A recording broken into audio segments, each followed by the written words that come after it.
Hey guys, tonight we are sailing toward the edge of the known world, a place so cold and remote that even time itself seems to hesitate before crossing the water. Picture this, the late 10th century, the North Atlantic heaving under a slate-grey sky, and a fleet of longships pushing westward through ice and mist. At their head stands Erik the Red, outlaw, visionary, salesman, perhaps a little insane, steering his destiny toward a land he hasn't yet seen but already calls by a name meant to deceive. Greenland. The word rolls off the tongue like a promise, a soft syllable hiding the hardness beneath. You can almost hear him convincing his followers, fertile pastures, mild summers, a place where you can build a new life free of kings and curses. And maybe, if you squint hard enough through the fog, you believe him.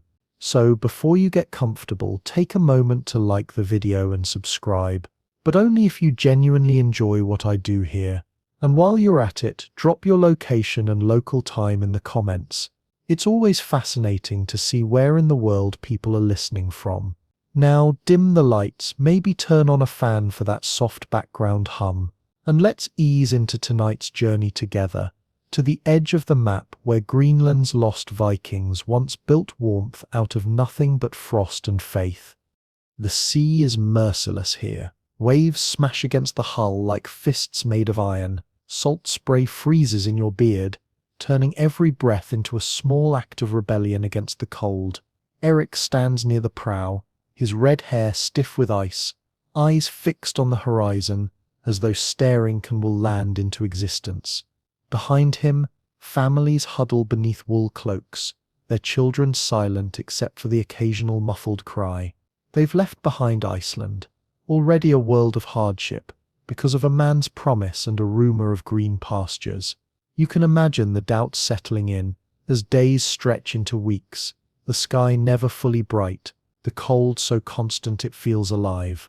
Still, they row, because to turn back now would be to admit that belief itself is a form of madness, and that's something no Viking ever confessed aloud. When the coastline finally rises out of the fog, it doesn't look real.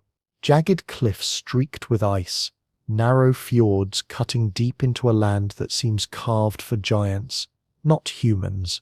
No soft green meadows, no gentle rivers, just rock, wind, and silence. You feel it in your gut that instant. Terrible realization that the name Greenland was not a description but an act of hope. Yet Erik, with a grin that could melt permafrost, calls it paradise. Maybe he believes it, or maybe he just needs everyone else to. Either way, they beach their ships on a shore littered with seaweed and ice chunks the size of oxen. The air bites like metal, and still they begin unloading tools, livestock, timber, the makings of a colony. Because this is what humans do when faced with the impossible. They start building. You follow them inland, your boots crunching over frozen turf. The wind moves like a living thing, slipping down from glaciers in slow, invisible waves that cut through every layer of clothing. Yet the settlers move with purpose, their minds already mapping out where to place their longhouses, where to tether the animals, where to dig for fresh water. The ground is hard, unyielding, but they've seen worse. They've built homes on volcanic rock and carved fields from lava flows. Here, at least, the soil doesn't burn. It only refuses. Still, they set to work. Sod walls rise like earthen fortresses. Turf roofs are laid thick with grass and soil, and a fire pit is dug deep into the floor, the heart of every Norse home. The smoke will sting their eyes and coat the beams with soot, but it will also keep them alive. Survival here isn't about comfort, it's about making discomfort bearable. At night, the fjord glows under a pale aurora, a ghostly green curtain rippling across the sky. The settlers gather around the fire, its light flickering against faces already hardened by cold. Someone sings. A low, slow tune about home and exile. You can almost taste the longing in the air, thick as smoke. The children fall asleep on furs, their small breaths frosting in the chill. Erik sits apart, silent, staring into the flames as though they hold answers. He has brought them here under the banner of a lie, but the lie has become their only truth. Greenland will be green because it has to be. The human mind is capable of extraordinary delusion, especially when it's all that stands between hope and despair. Days turn into weeks and the settlement begins to take shape. They name it Bratalid, the steep slope, a poetic way of saying barely livable. Cattle graze on what little grass clings to the coastal plains during the short summer, and for a brief moment, the illusion works. The fjords shimmer under sunlight. Ice recedes just enough to reveal patches of green moss and hardy herbs, and the settlers dare to believe that maybe, just maybe, they can survive here.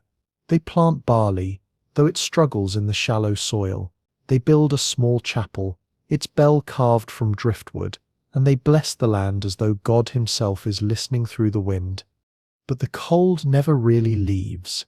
Even in midsummer, frost creeps into the shadows, and the nights stretch long and uneasy. The settlers learn to read the land, the way the wind shifts before a storm, the colour of ice that means thin water beneath. They fish, they hunt seals, they trade with passing ships from Iceland, and in those first years it almost feels like a victory. Erik the Red becomes a legend, the man who tamed a frozen world. His followers write letters home describing fertile fields and mild weather, propaganda wrapped in frostbite. You can almost forgive them. After all, no one wants to admit they've gambled their lives on a lie. What they don't yet know, what history will remember, is that the very climate that allowed them to arrive here is already turning against them. The warmth that once melted the fjords is retreating. The seas are icing earlier each year, the summers shrinking. And while the settlers raise their longhouses and light their fires, the land itself is preparing to swallow them whole. The ice is patient. It doesn't conquer in battle or roar in anger. It simply waits. For now, though, the colony thrives in its fragile illusion. Children are born, fields are tilled, ships arrive with goods from Europe, iron, cloth, salt. Erik grows old, his beard white as frost, still staring toward the horizon where he once saw promise. His house stands as the heart of the settlement, its walls thick with smoke and memory. At night, when the wind moans across the tundra, you can imagine him whispering to himself, "It was green once, it will be green again." But you can feel it. The first faint tremor of a story heading toward ruin. The same cold that once challenged them is tightening its grip. Each gust of wind sounds a little sharper, each night a little longer, and somewhere deep inside you the warmth begins to feel borrowed, temporary, like a flame burning in the breath of a storm. The name was a trick from the start. Greenland. You can almost hear the syllables echoing off the ice like a cruel joke, the kind of optimism that only desperation can invent. Erik the Red had learned that the world is shaped as much by persuasion as by axes or sails, and so he named his new frozen prize, not for what it was but for what he needed people to believe. He needed settlers. He needed hands to build walls and families to make the place feel like destiny. And it worked. Word spread across Iceland and even back to Norway, tales of a green and gentle land across the sea, where fields waited to be claimed and herds could fatten under an endless sun. You can imagine the gullibility of hope taking root in people who'd known only hunger and ash. They packed their lives into boats and sailed toward a name. When you stand on that same shore centuries later, the irony stings sharper than the wind. Greenland isn't green, not really. It's a country of white and grey, and the strangest shades of blue, glacial blue, ocean blue, bruise blue. The first settlers must have seen it too, that endless, glittering silence, and felt the weight of realization settle in their bones. But turning back wasn't an option. Pride can't sail in reverse. They told themselves that summer would come soon, that the valleys further inland might be softer, that the gods owed them something for their courage. Hope, it turns out, is the most renewable resource on Earth. The early colonies, if you could call them that, clung to the edge of survivability. The so-called Eastern Settlement, Erik's domain, and the smaller western settlement some 500 kilometers away were the limits of human ambition in the North Atlantic. Each was little more than a cluster of turf-roofed halls, barns and stone churches scattered along fjords that froze solid half the year. And yet, for a time, it worked.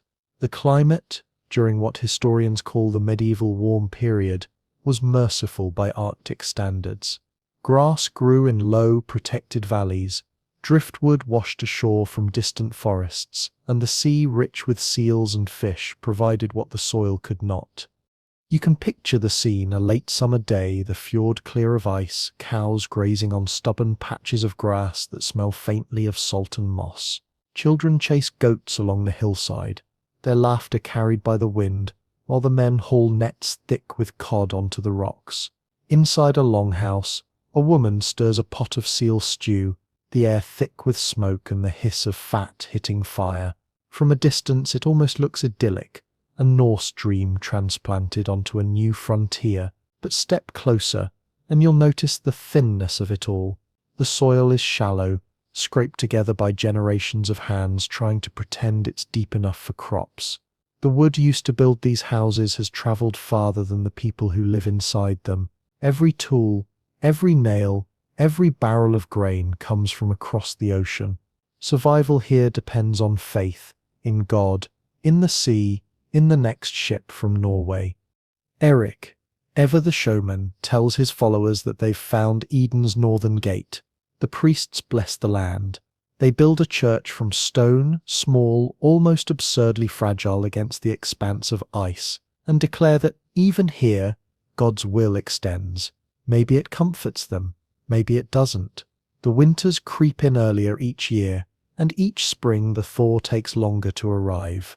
Livestock die in snowdrifts before calving season.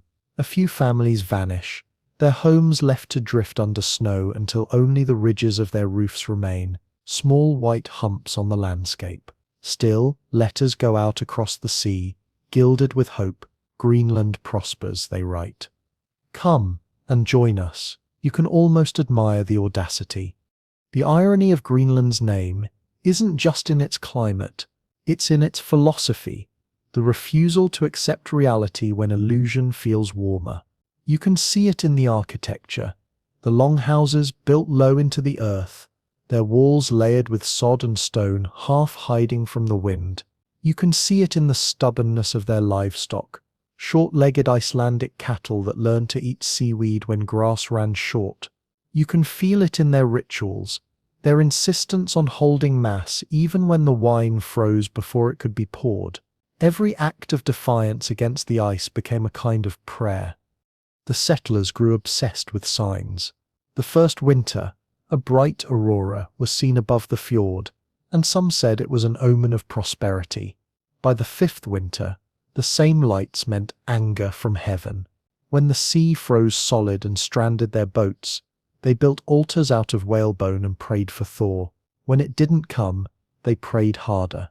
The stories recorded later in Iceland speak of miracle crops, phantom lights, and men who saw angels carved into the ice. You can almost sense the creeping edge of desperation behind their faith, a conviction that if they believed enough, the world would bend to meet them. But the world does not bend. The ice does, but only when it wants to crush you more slowly. For a brief time the illusion held. They sent back walrus ivory to Europe, tusks carved into saints and chalices by craftsmen who never knew they came from a place where men froze standing up. Ivory was their currency, their only export that mattered. It funded churches, bought iron, paid for ships. But ivory belongs to a world of ice, and ice has a way of reminding people who really owns it.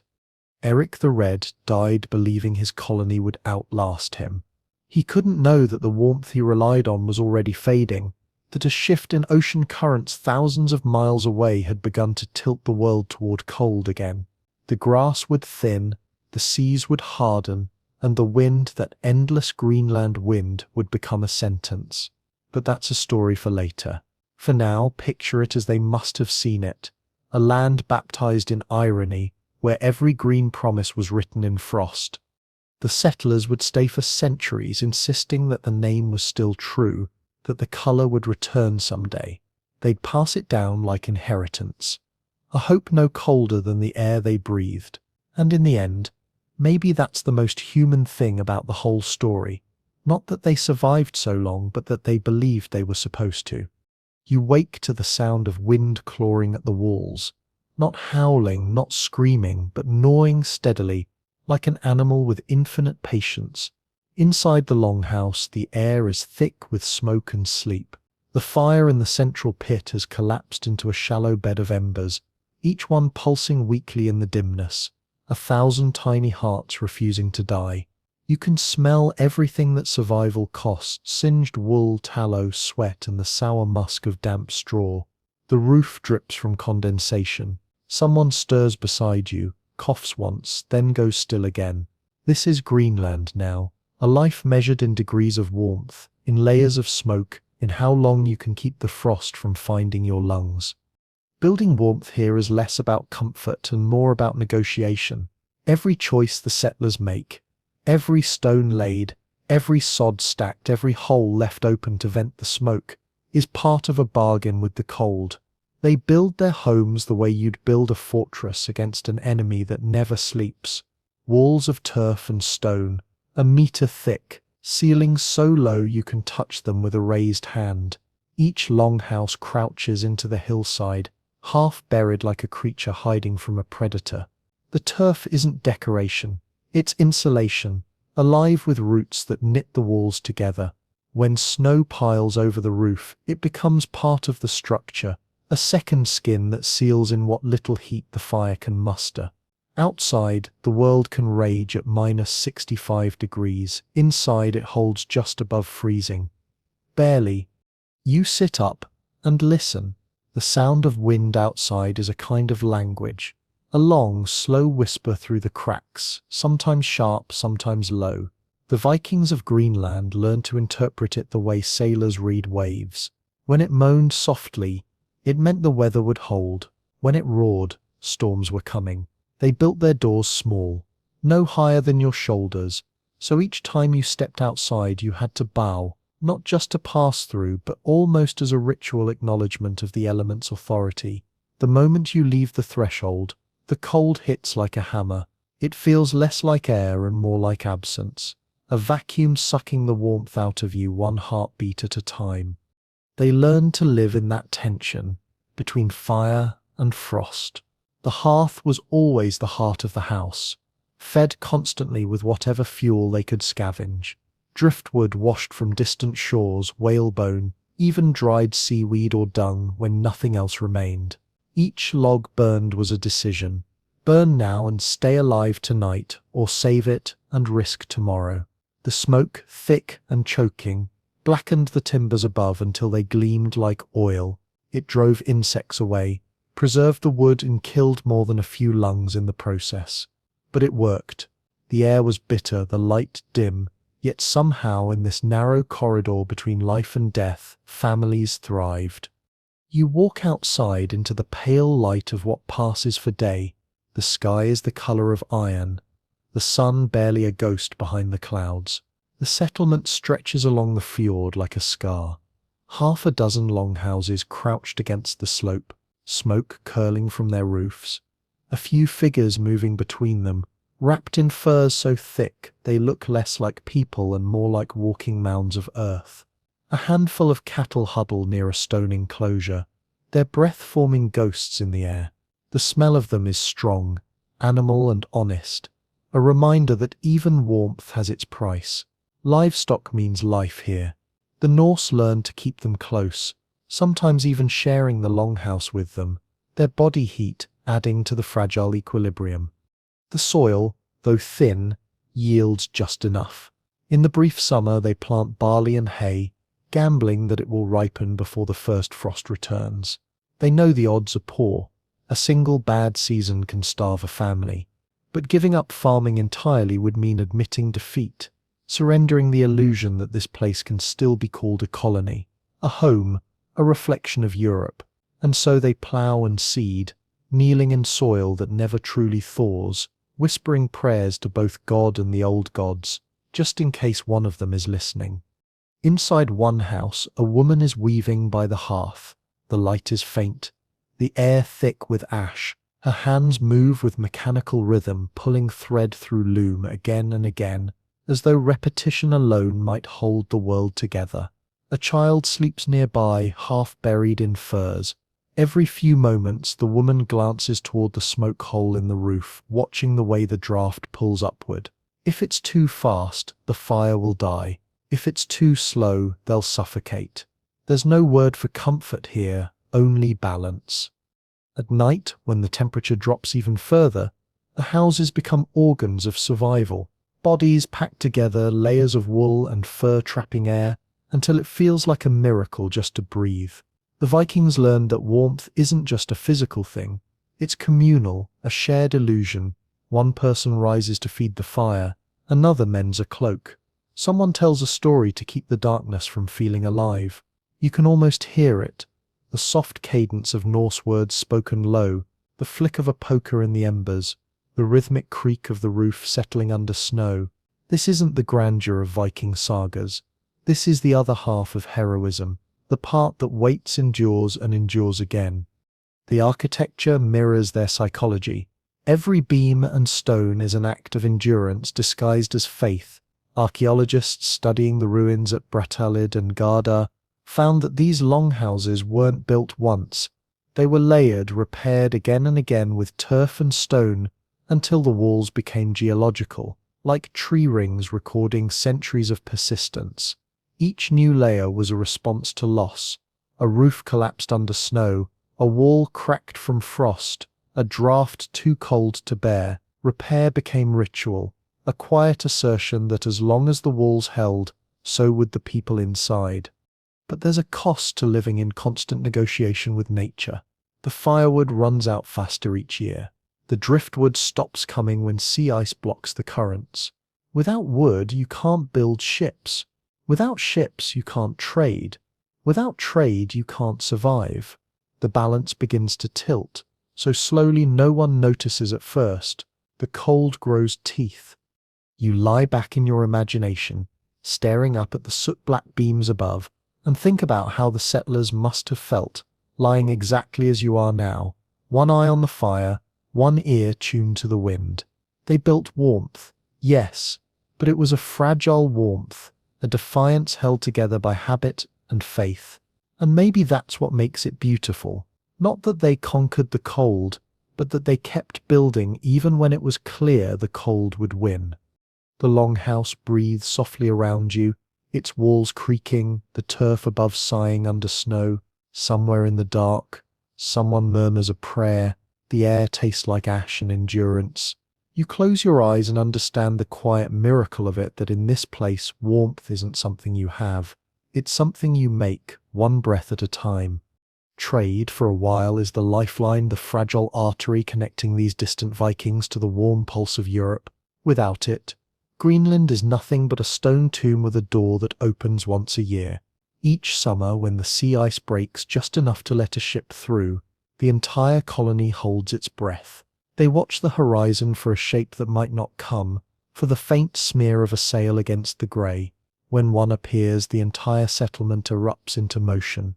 Cows bellow, dogs bark, people run down to the water's edge waving torches like a signal to the gods.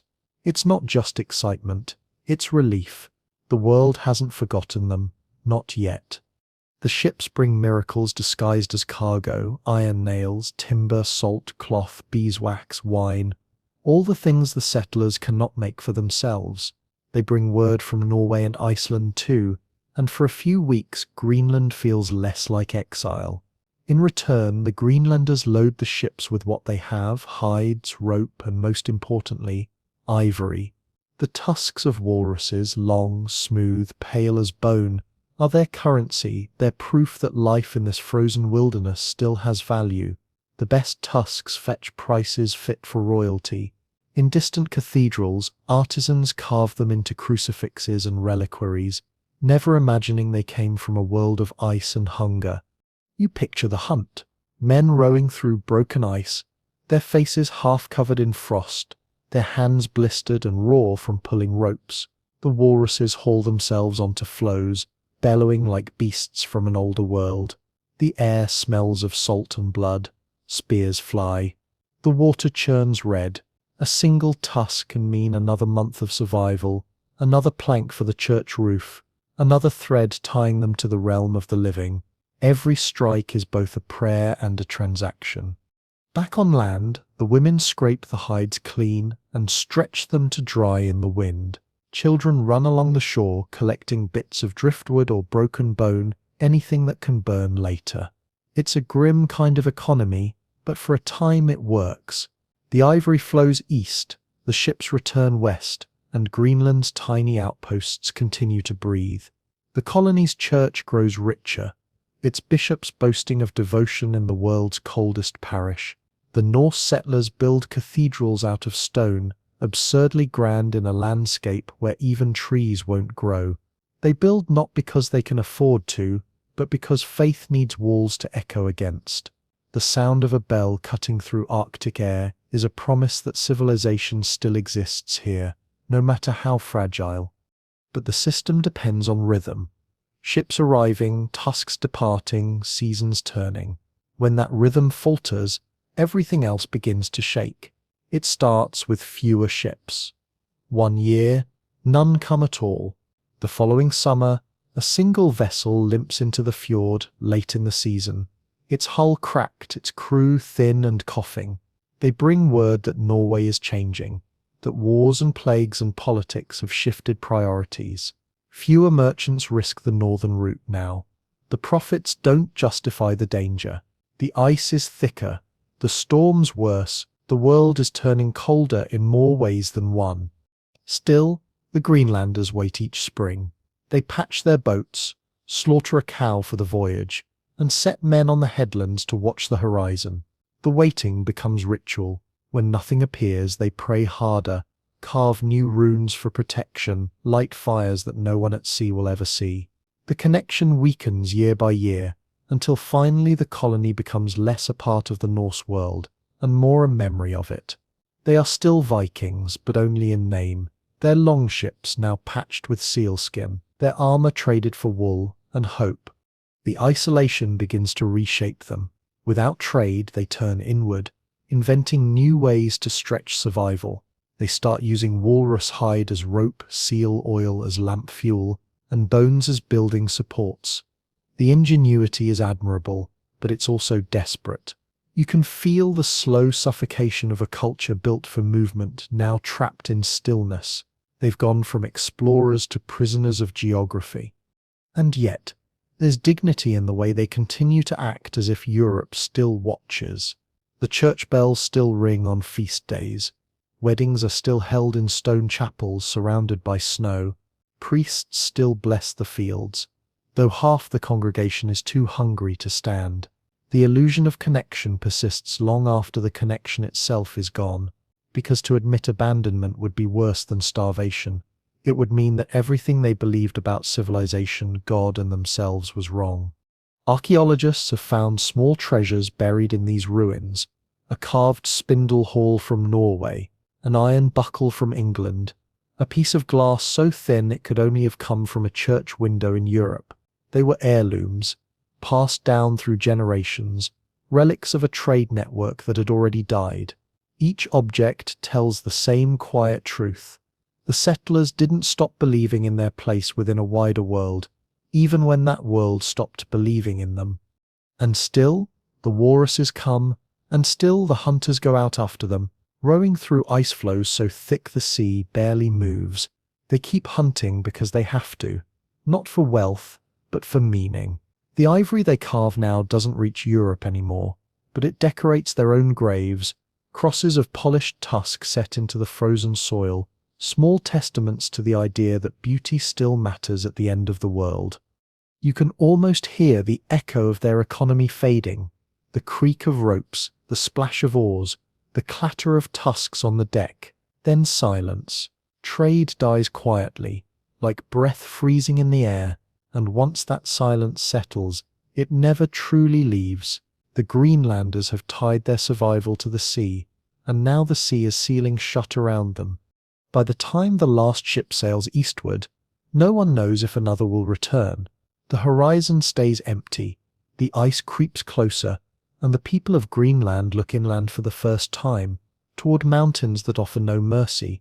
In their bones they must have felt the truth that history would later confirm: the cold doesn't need to conquer, it only needs to wait. The sky itself turns against them.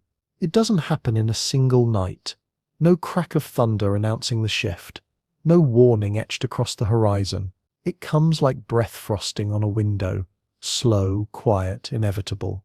The warmth that once made this strange settlement possible begins to fade, replaced by a chill that seeps not only through the air but through time. Historians will later call it the Little Ice Age, as if it were a passing mood of the planet. But for the people here, it's less an era and more a curse. The seasons no longer behave. Summer becomes a rumor, and winter grows teeth.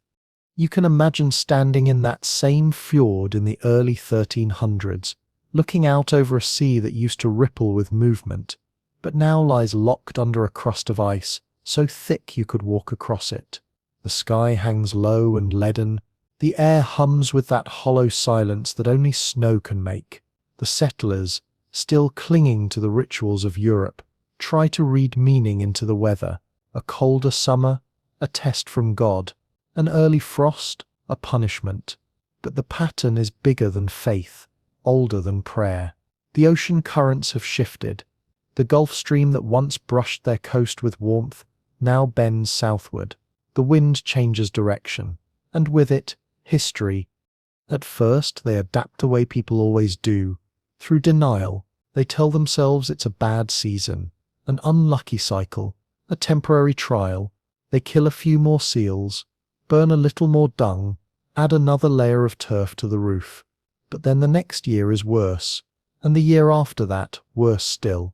Icebergs crowd the harbors long into summer, making trade impossible even if ships still came. Hay no longer grows high enough to feed the cattle through winter. The animals grow thin, their ribs sharp against the hide, and when the storms hit, whole herds are buried alive beneath snow.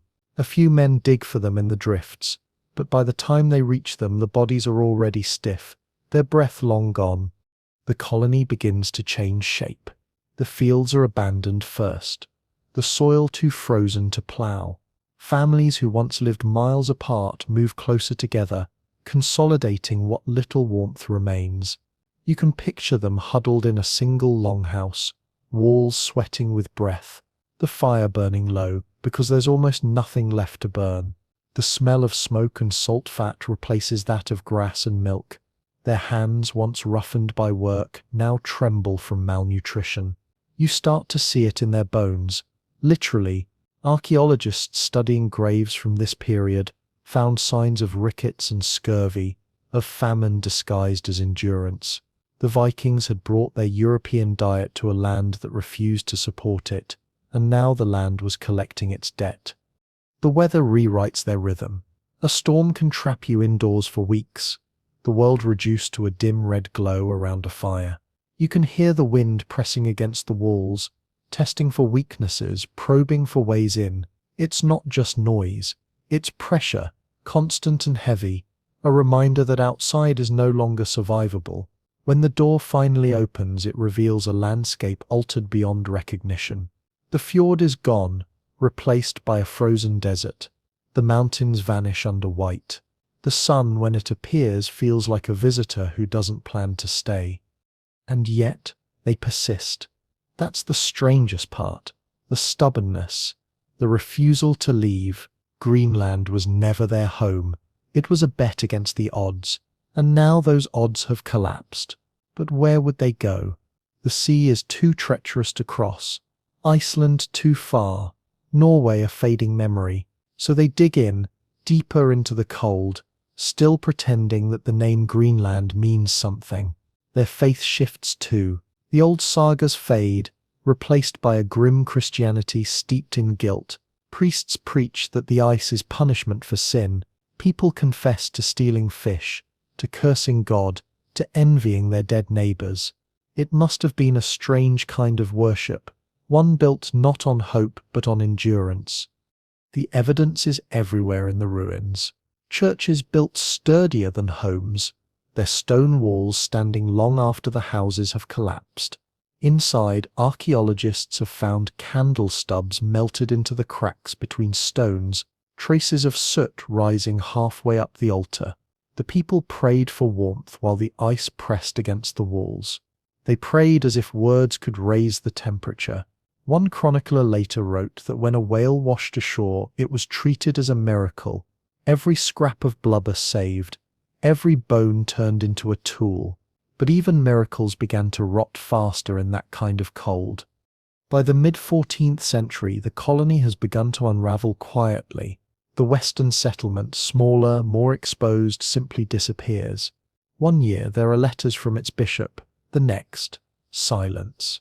When ships from Iceland finally brave the passage decades later, they find only ruins, doors torn from hinges, bones in the ashes of a hearth, and the remains of a single ox still tethered to its stall. No one knows if the people fled, starved, or simply froze in place. In Greenland, death doesn't always leave a trace. Sometimes it just waits for spring that never comes. The eastern settlement holds on longer, partly because it's larger, partly because of sheer will. But even there, the signs multiply. Graves grow shallower because the ground won't thaw deep enough to dig. Roofs collapse under the weight of snow. Cows give birth to calves that can't stand. Let alone survive, the people resort to slaughtering animals in autumn because keeping them through winter costs too much food. The milk dries up, the butter turns rancid, and bread becomes a memory told to children who have never tasted it.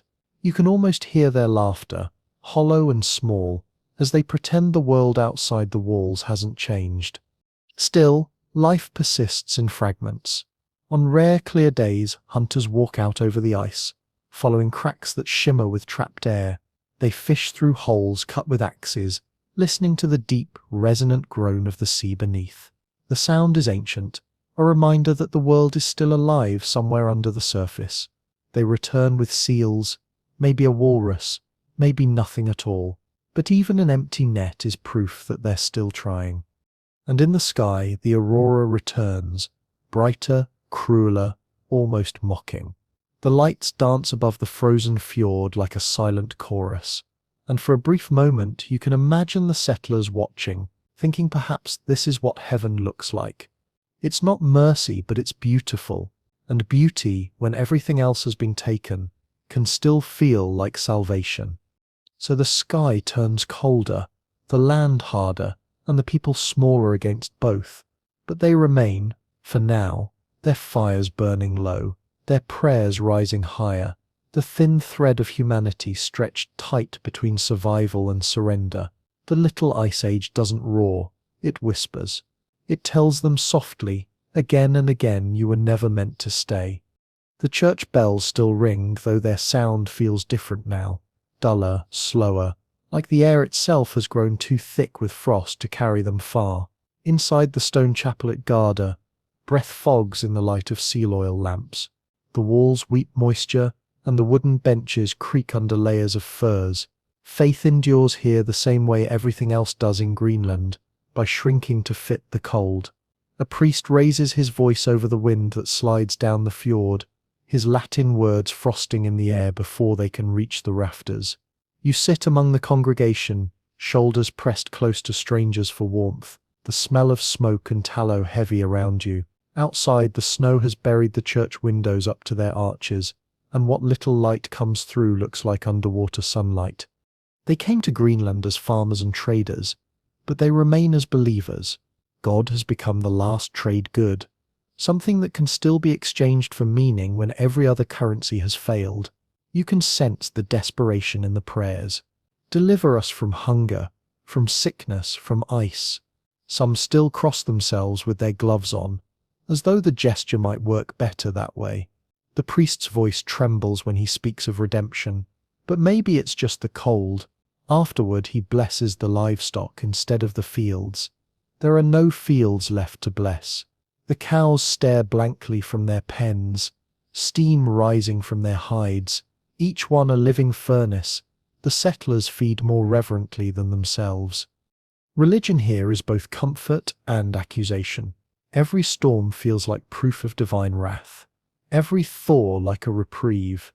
The people cling to their crosses not out of devotion, but habit.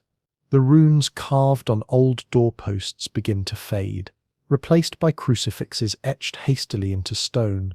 Yet in the corners of their homes, small pagan charms still hang, bits of bone, tiny Thor's hammers, amulets shaped from driftwood.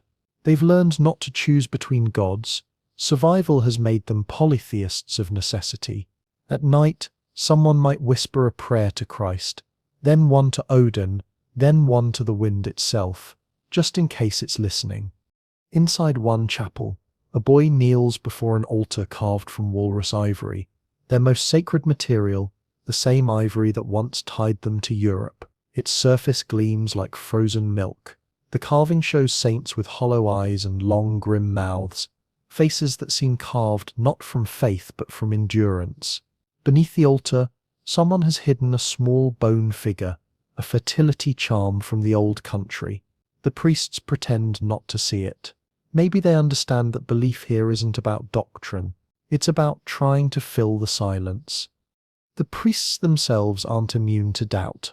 One chronicler writes of a bishop who rode across the ice to bless a dying settlement, carrying wine frozen solid in its skin pouch.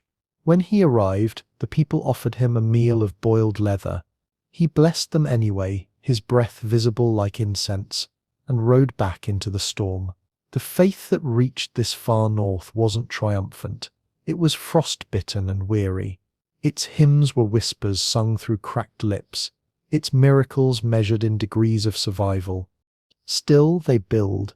They gather stones to raise new chapels, each one smaller than the last, each more buried by snow. The roofs sag under ice, but they rebuild them because it's the only ritual they have left that feels like resistance. The last churches are more tomb than temple, sealed from the wind, their bells muted under layers of snowdrift.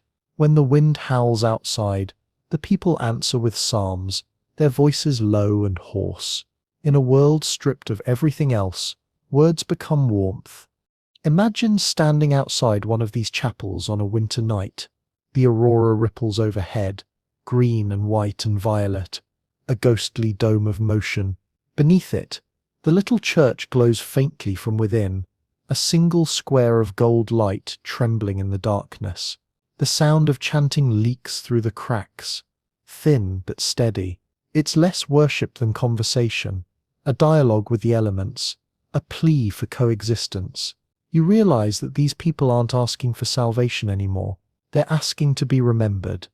There's an odd comfort in how faith adapts here.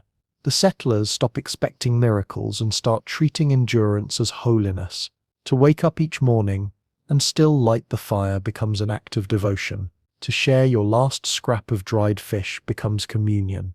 Even confession changes, no longer about sin but about fear. They whisper not of lust or pride but of despair, of the moment when they looked at the endless snow and thought about walking into it. The priests absolve them not because they believe it will help, but because it keeps the language of hope alive a little longer.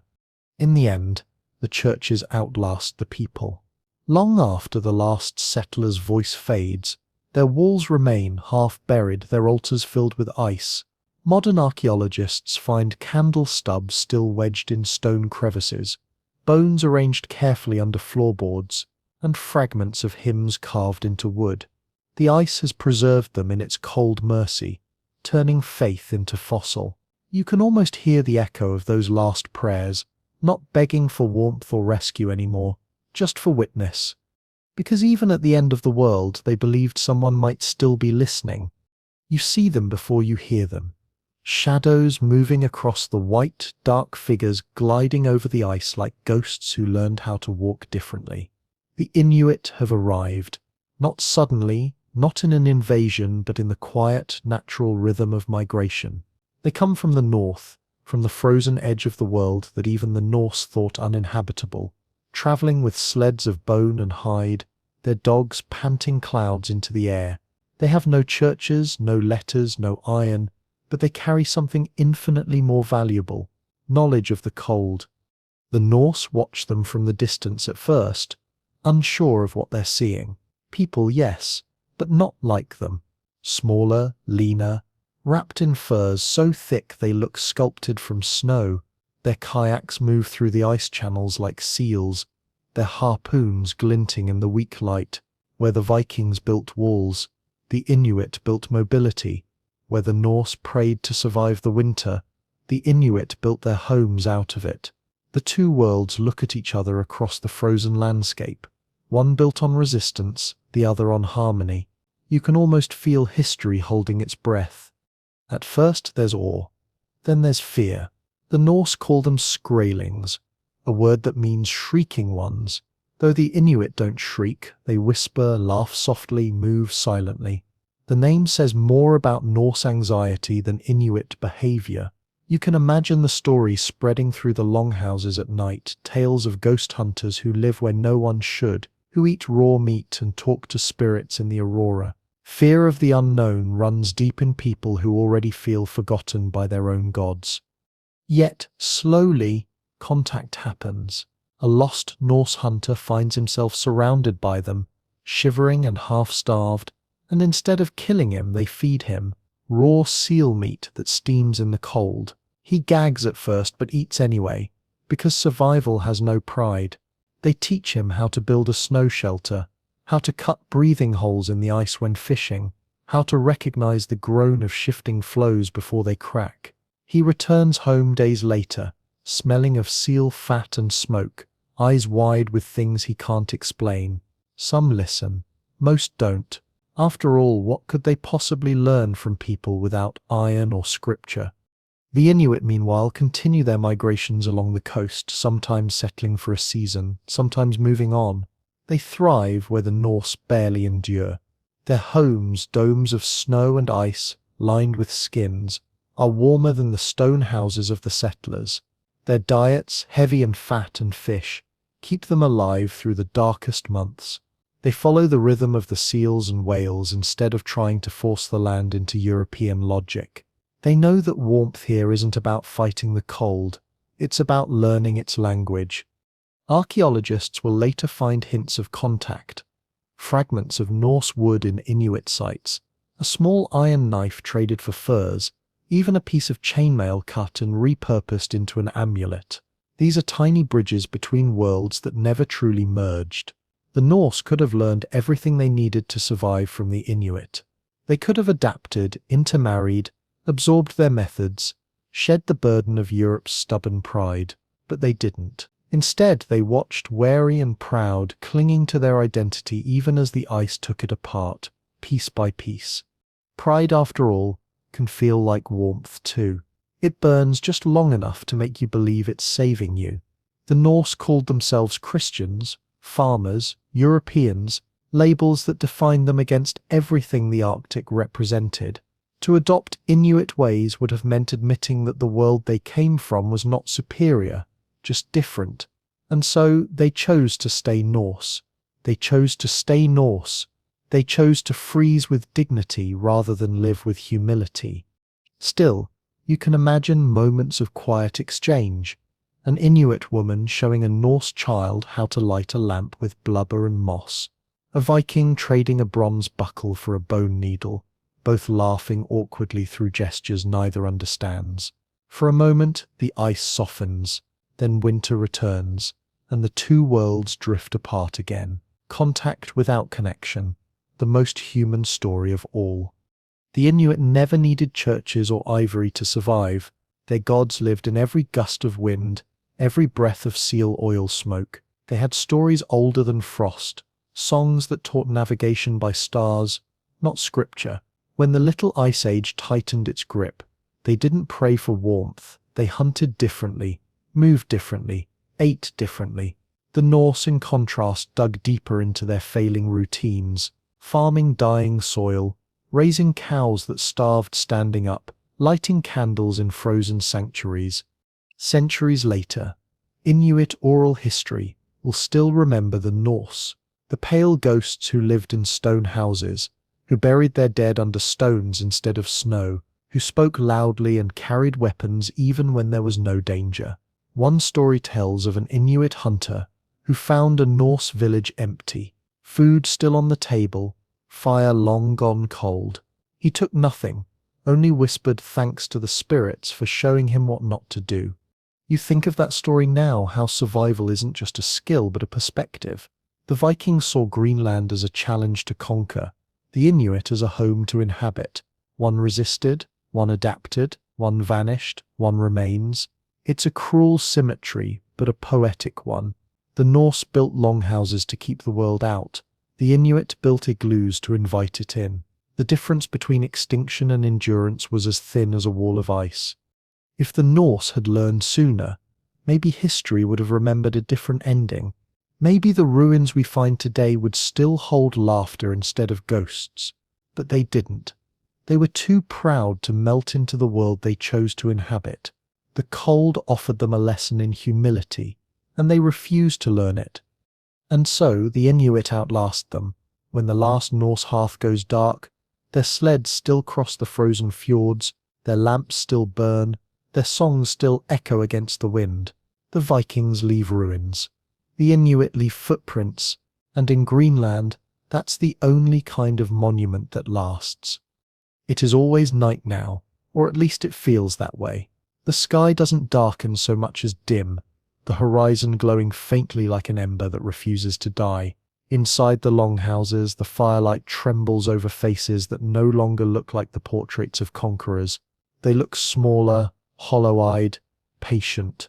The colony has entered its final act, though no one can name it yet. The records, where they exist at all, tell of one last gathering, a wedding feast, held when the world outside was already beginning to fall apart. You picture it, the hall filled with smoke and laughter that sounds just a little too loud, as though everyone knows they're trying to drown out the wind clawing at the door. The bride wears wool so heavy it drags as she walks, her breath fogging the air. The groom's hands shake from cold rather than nerves. A priest mutters blessings that melt into the crackle of the fire. Outside, snow swirls against the walls, the world already sealed in silence. They roast what they can, seal meat, a little fish, maybe the last of the butter from a dying cow. A fiddle scratches out a tune. For a few hours, Greenland remembers what warmth felt like. Archaeologists will find the remnants centuries later, bones split for marrow, pots charred from overuse, a few tiny fragments of ivory carved into crosses. Some bones they'll discover were boiled twice, once for broth, once more for anything that might remain. The feast, it turns out, wasn't just a celebration.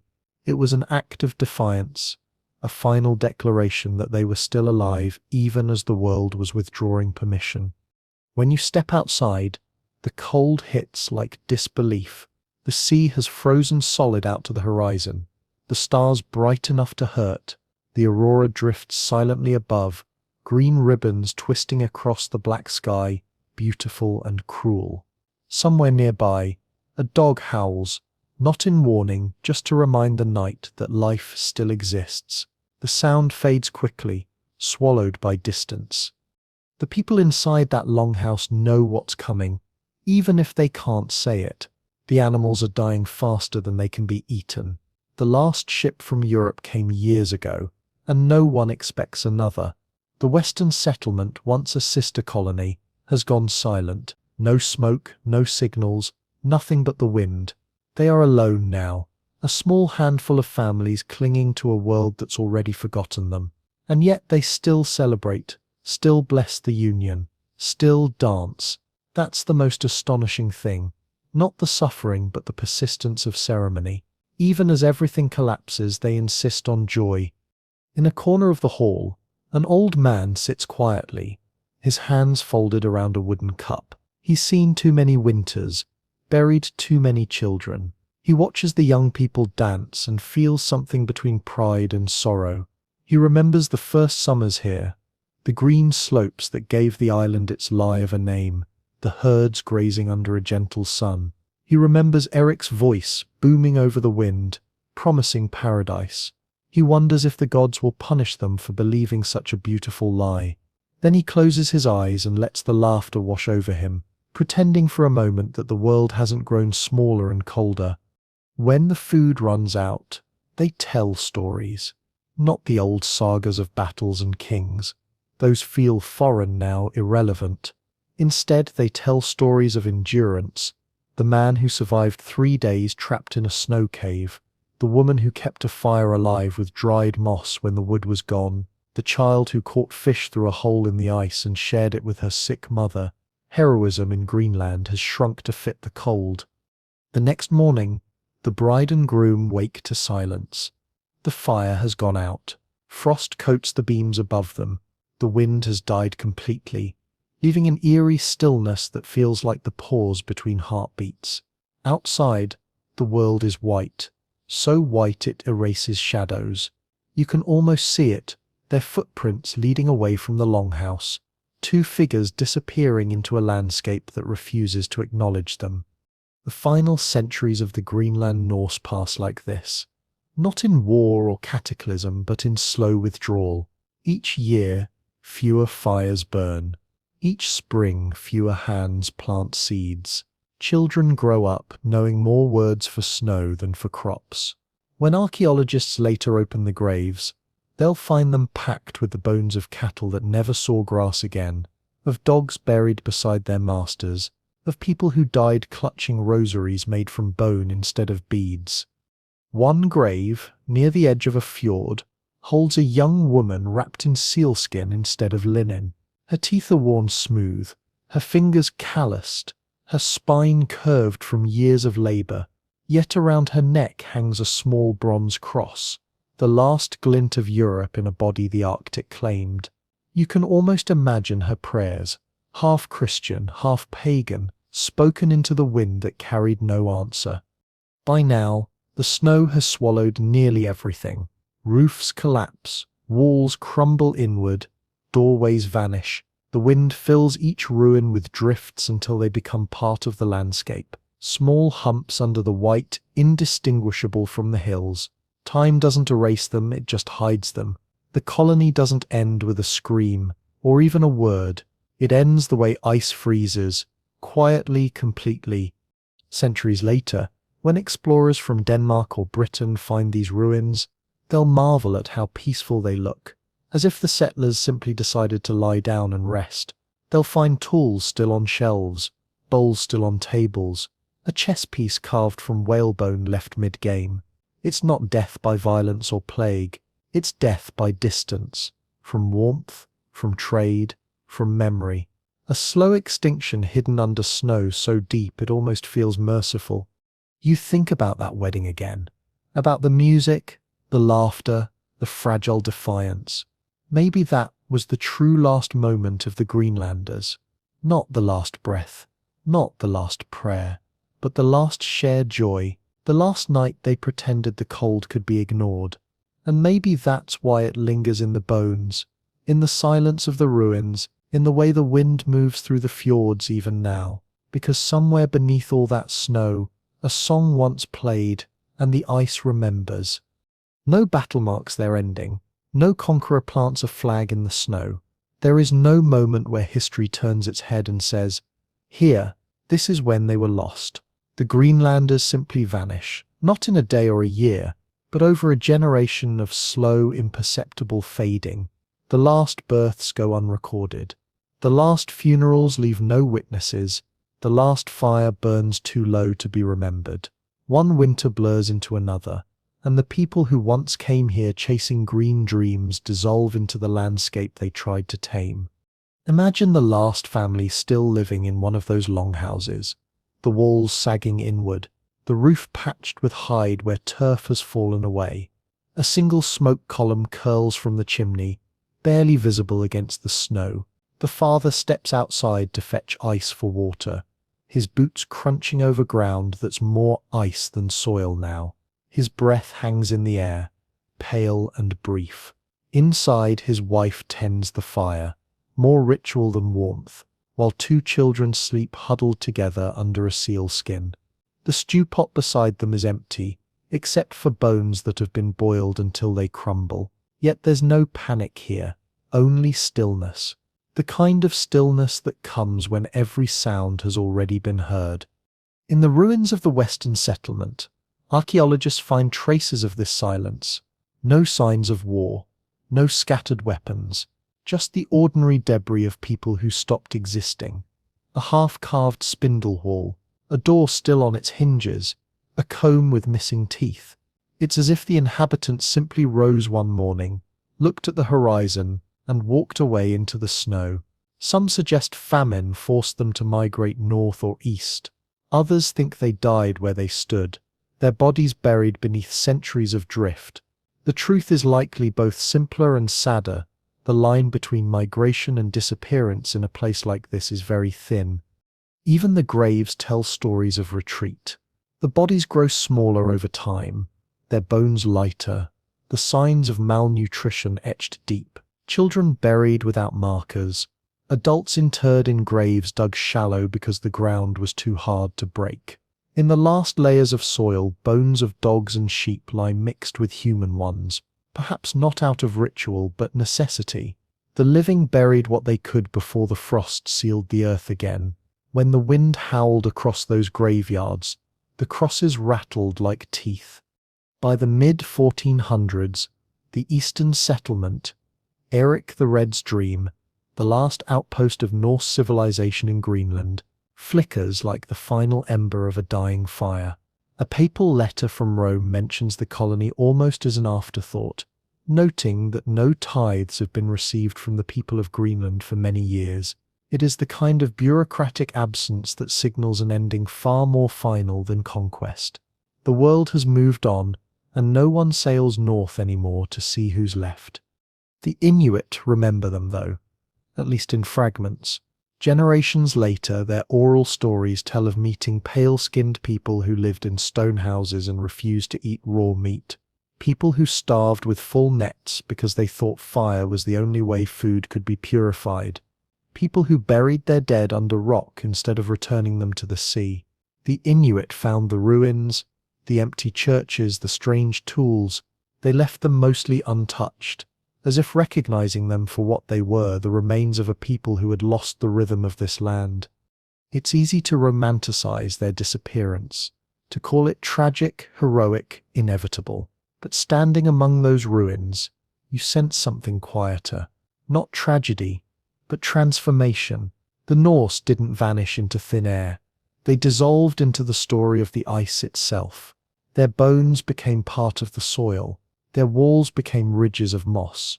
The iron they carried rusted into the same color as the stone. Even memory, when left long enough in this cold, stops being a record and becomes a texture. The last Norse voice in Greenland might not have spoken words at all. It might have been a cough, or a sigh, or the creak of a door closing for the final time. It might have been silence that no one heard because there was no one left to hear it. You imagine that person stepping outside, looking at the endless white, feeling the wind slide cold fingers across their face, and realizing, not with fear, but with strange calm, that the world has already moved on without them. And yet, something in that calm lingers. Maybe it's the same instinct that drove them to stay long after reason said to go. A refusal to admit defeat. A loyalty not to success but to effort itself. They had come here seeking a paradise that never existed, and in their stubbornness they created something else, a myth that would outlive them. Not of heroes, not of explorers, but of humans who refused to stop believing in home, even when the earth froze it out from under them. Centuries later, when Danish missionaries finally returned to Greenland, they found Inuit hunters still speaking of ancient stone houses further inland. When they explored those valleys, they found what the wind had left behind: churches with walls half buried in ice, doorways facing the sea as if still waiting for ships that would never come, graveyards where the crosses leaned like tired sentinels. In one ruin, a candle lay on its side, its wick unburned, its wax hardened by centuries of cold. It looked less like a relic and more like a pause, as if someone had meant to light it and simply never did. That's the final image you carry. Not death, not ruin, but stillness. a civilization holding its breath forever. The Norse didn't fall. They faded, like smoke rising into the Arctic night until it became part of the sky itself. And somewhere, beneath the weight of snow and centuries, their story still whispers, soft as frost on stone, we were here. Centuries have passed. The ice has done what time alone could not. Erased the noise, the movement, the warmth of those lives. You stand there now, boots crunching softly over the permafrost, in the place where Erik the Red's colony once breathed. The air is painfully clear, thin and dry, as if stripped of all sound. Ruins scatter the slope above the fjord, walls no higher than your knees, stones half swallowed by moss. You crouch to touch one, and it crumbles between your fingers. What was once home is now sediment. What was once a human settlement is now just another contour in the landscape, indistinguishable from the earth it tried to conquer. The wind hums through what used to be doorways. You can still trace the shape of the longhouses, the faint ridge of the roofline, the blackened stones where fires once burned, the shallow hollows where families once slept side by side for warmth. The air smells of salt and nothingness. Even the silence has texture here, dense, layered, like snow packed over centuries. You look around and realize how small everything is. The walls, the ruins, even the ghosts seem humble against the backdrop of glaciers rising like slow white mountains. The Norse dreamed of permanence. The ice dreamed longer. If you close your eyes, you can almost hear it again. The crackle of a hearth, the low murmur of voices, the sigh of someone turning in their sleep. History isn't really gone. It's just quieter now. Beneath the soil, the bones of cattle lie side by side with human ones, the last herd still serving as company. Nearby, archaeologists found a comb carved from walrus ivory, its teeth worn smooth by generations of hands. Someone once ran that comb through their hair, maybe while staring into a polished piece of ice for a mirror. Someone once worried about appearance, even here, even as the world was freezing around them. It's such a human detail that you almost laugh. Standing amid the ruins, you understand that the colony's story isn't about failure, it's about persistence. The refusal to leave, even when leaving was the only rational choice. These settlers believed they were building civilization at the edge of the world, and in a way they did. For 400 years they kept faith, language, and ritual alive in a place where nothing should have survived.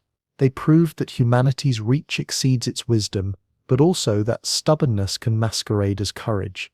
That might be the truest lesson Greenland ever offered. Survival is not a triumph, it's a conversation.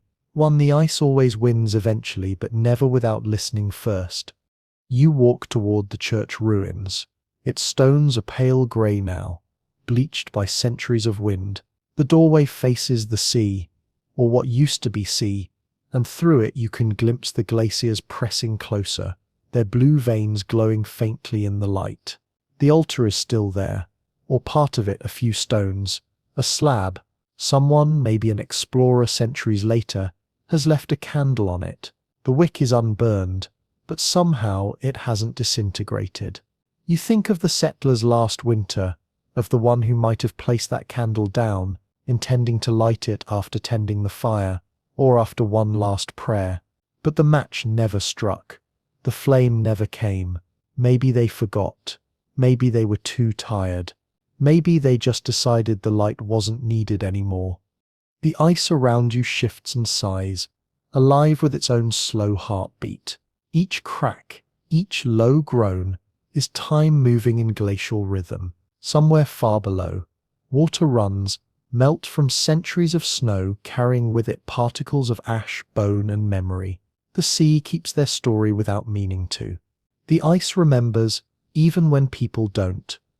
The raven passes overhead, the only sound for miles. It lands on a rock, looks at you, and then calls once. Sharp, brief, ancient. You realize that in all the time that has passed since the Norse vanished, the raven line has likely never been broken. Its ancestors watched the first ships arrive. Its kin watched them leave, and now it watches you. For the bird, nothing has really changed. For you, everything feels holy. You imagine telling the story aloud here, your voice carried by the same wind that erased theirs. You tell it softly, the way they once whispered their prayers, of people who came chasing green dreams into a white silence, who built warmth from soil and smoke, who worshipped, traded, endured, and slowly faded, who tried to turn exile into home. And when your words fade, the wind will pick them up and scatter them, the way it did theirs. History is a conversation with the past conducted entirely through echoes. And as you stand there, the cold seeps up through your boots, through your skin, into your lungs. It's not cruel, not hostile, just patient. The same patience that waited for the Vikings, that waits still for everything built by hands too warm and hearts too hopeful. Greenland isn't barren. It's memory in solid form. Every gust of air carries the faintest trace of breath. Every snowflake the dust of 1,000 lost fires.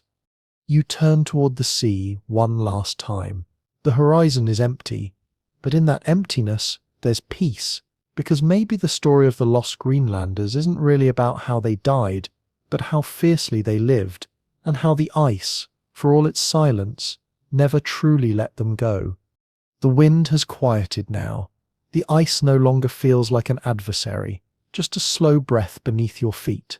Steady, indifferent, eternal. You stand in the stillness and let the cold wrap around you until it feels less like temperature and more like time itself. The ruins blur in the half-light, their edges softening under the endless pale sky. The fire is long gone, but its echo lingers in the stones, in the faint warmth of memory that refuses to leave. You close your eyes and imagine the last light of a Viking hearth flickering across, faces you'll never know. You can almost hear the soft crackle of smoke, the quiet clatter of a bowl being set down, the gentle rhythm of a lullaby, sung in a language swallowed by the centuries. Somewhere, a child once fell asleep believing that morning would come, that the sea would open again, that the green would return. Maybe that belief itself was enough. Maybe survival isn't measured by what lasts, but by how long we keep pretending it will. The wind moves again, slower this time, brushing past you like a whisper. The cold no longer stings. It just rests against your skin, calm and heavy. The world feels wider now, but quieter too. You understand, in a way that words can't reach, that the ice doesn't mourn or remember. It simply holds. It keeps the past folded within it, like a letter no one can read anymore, sealed by frost, preserved by stillness. You take one last look toward the horizon, where the sky and the earth meet in a perfect line of pale blue and white. There's no movement, no sound, only the steady heartbeat of a planet that has outlived every story ever told about it. And you realize that this, more than anything, is peace. Not warmth, not rescue, but acceptance. So before you go, take one deep breath and let it fog the air. Feel it fade. Feel it join the quiet rhythm of this frozen world. Somewhere beneath your feet, the ghosts of Greenland's lost settlers are still breathing with you, softly, endlessly, in the sleep they never meant to take. And as your thoughts drift with them, as the last ember of imagination dims, the voice of history slips into silence. The ice exhales, the world goes still. Like a candle going out,